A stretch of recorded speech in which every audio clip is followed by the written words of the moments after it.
Learning how to learn in the age of AI.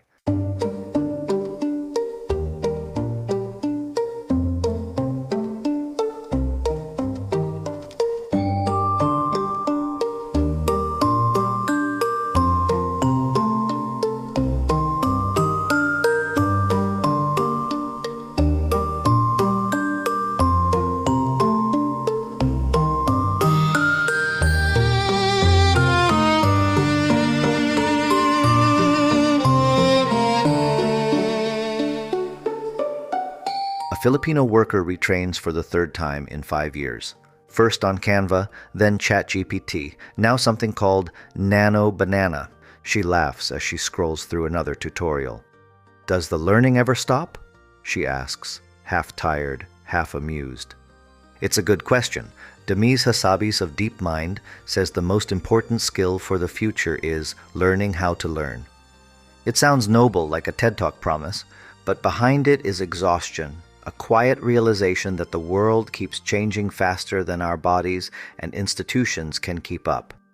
We're not just learning new tools, we're learning how to stay employable in a world that forgets what it taught us last year.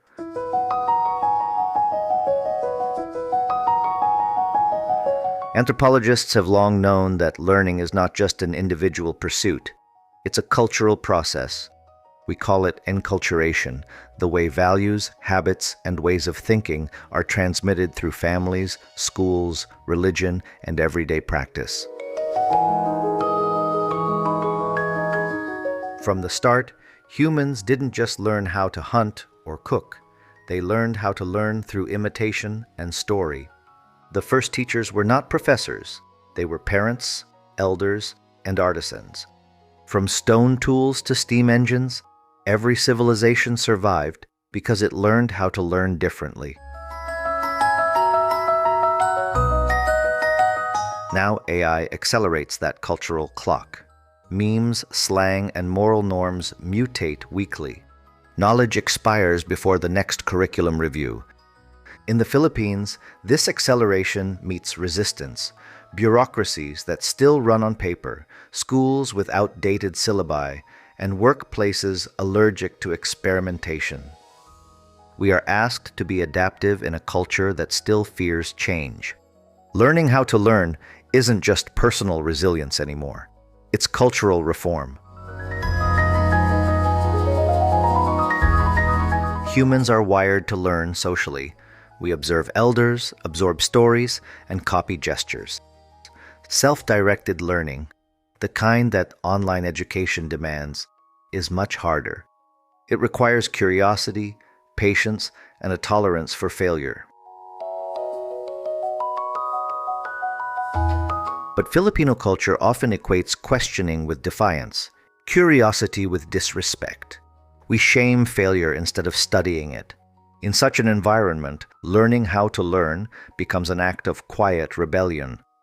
The tragedy is that mentorship, the bridge between curiosity and mastery, is disappearing.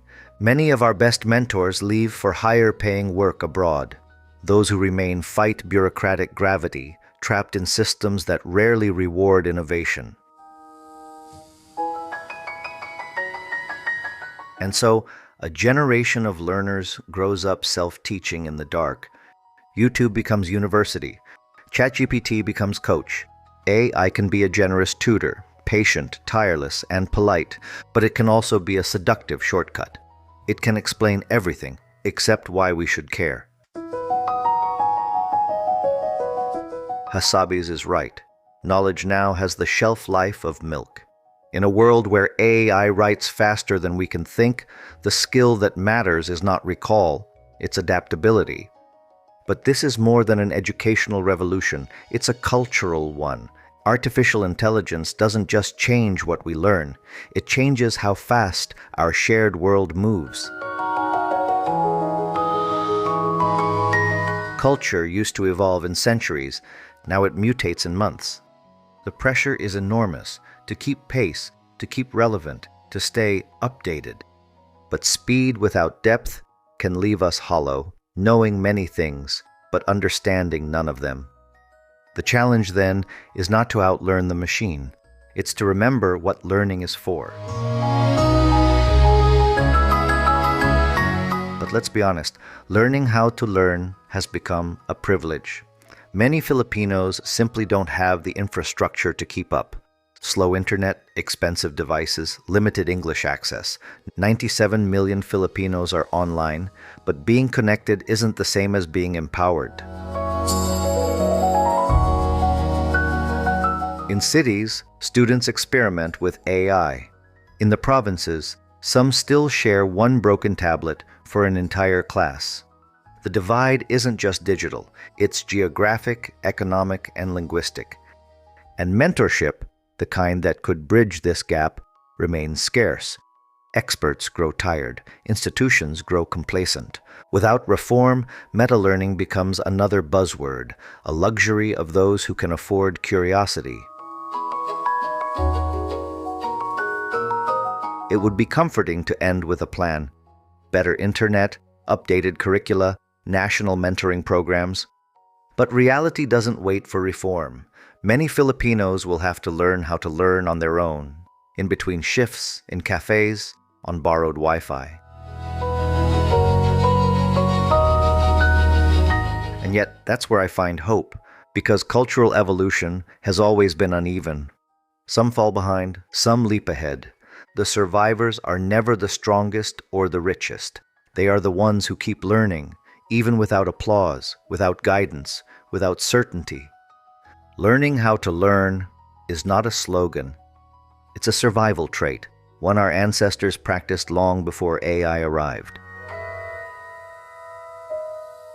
This is AnthroIntelligence, Culture, Cognition, and Code. I'm Richard Jonathan O. Taduran. Stay curious and stay human.